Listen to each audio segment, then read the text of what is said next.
Hi, Jessica here, Yoga for Everybody, representing Zen Active Sports. I'm back in the studio this week to present another one of my favorite standing yoga poses, the Warrior One pose. From a standing position, let's be sure to, of course, initiate our practice by establishing a connection with the base of our pose, which is the bottoms of both feet. Remembering to evenly distribute our weight between all four sides of both feet. Spreading the toes nice and wide, little bend in the knees.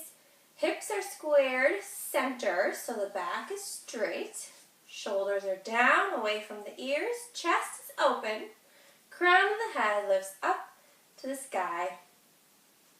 We can also activate the arms by reaching down and away from the body and opening up the fingers nice and wide. And of course, taking those deep belly breaths, moving the breath from the bottom of the belly up into the chest, and then out the belly and out the chest.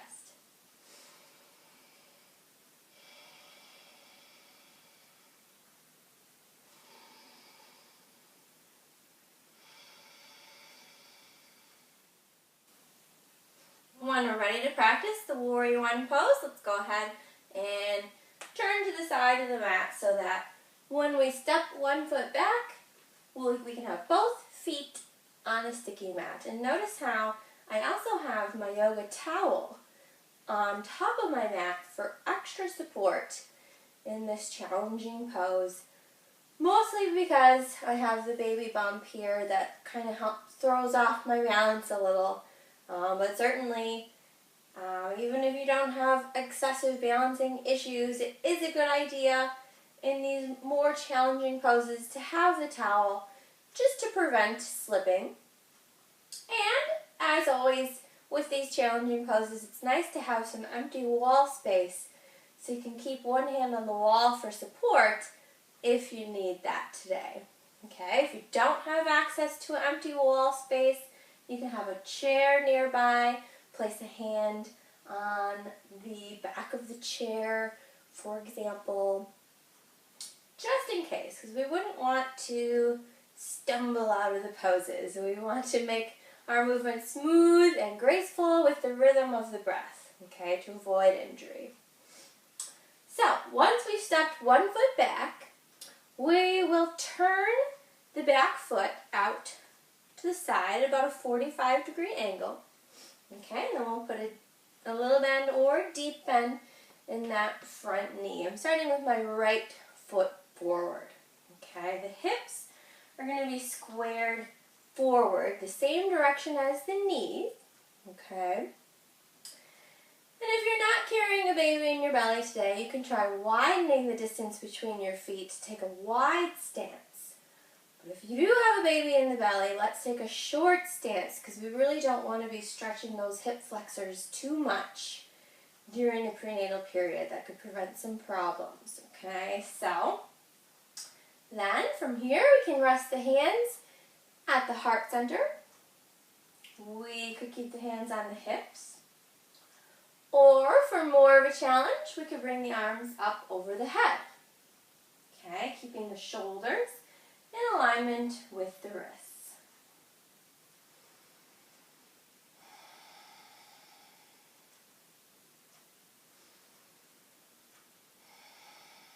You'll notice that it's more challenging to have the arms up because the further away your limbs are from your center, the more calories you're burning, the more your heart rate's going to increase, the more heat you're going to produce.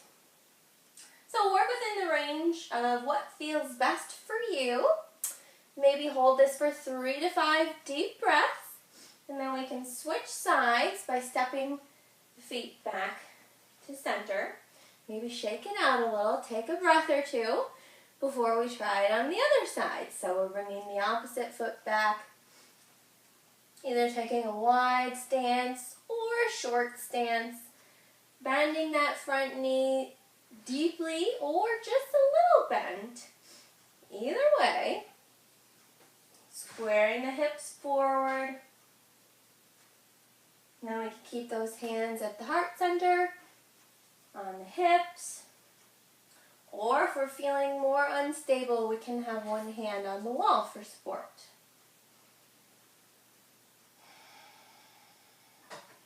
And of course, we always have that option of bringing the arms up on either side of the ears. Keeping the wrists shoulder width apart. We also want to take a look at the relationship between the front heel and the back heel. Because if you remember in these standing poses, we want the heels to be in a straight line, okay? But with that said, if we do have a baby in the belly and we do have some balancing issues today, we may want to step that back foot out so it's not in a straight line.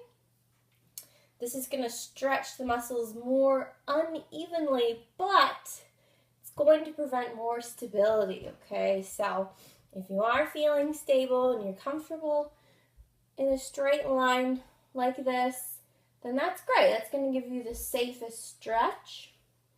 But if you're having some balancing issues and you don't have access to an empty wall or a chair, then you may want to think about widening the stance so that the feet aren't in a straight line. Okay. So feel free to experiment with that as we hold this pose for 3 to 5 deep breaths.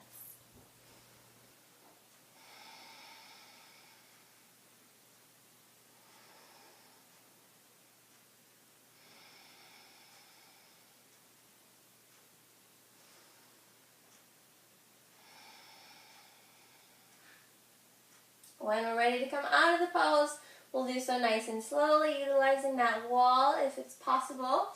Bringing both feet together and maybe shaking it out a little as we work our way back to a comfortable standing position.